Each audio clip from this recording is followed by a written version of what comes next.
या मतदारसंघामध्ये तुम्ही अपक्ष निर्वाचित झाला, या सगळ्या परिसरामधून तुम्ही विधान परिषदेवरती निवडून आला।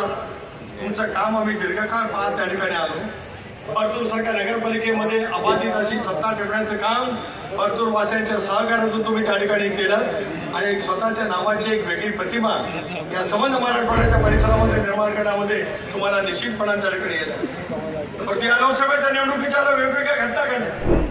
अखेरच्या क्षणाला आम्ही प्रतापराव चिखलीकरांना उमेदवारी दिली गावामधून।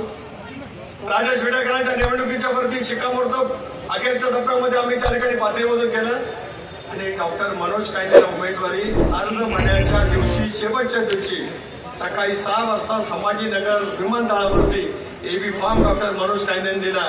त्यांनी राजे साहेबांनी क्रांती घडवली आणि अजितदादांना जे सोडून गेले ते स्वतःला किती सहकारमर्शी म्हणून असतील तरी त्यांना त्यांची जागा दाखवण्याचं काम माझ्या सिंदखेड राजा मतदारसंघातील जनतेने त्या ठिकाणी केलं आणि त्याच्यातून एक नवीन परिवर्तन झालेलं आपल्याला पाहायला मिळतं। आज पुन्हा एकदा निग्रहाने प्रचंड आत्मविश्वासाने शिवशाहू फुले आंबेडकरांची सामाजिक समता मनामध्ये ठरत धर्मनिरपेक्ष विचार आम्ही त्या ठिकाणी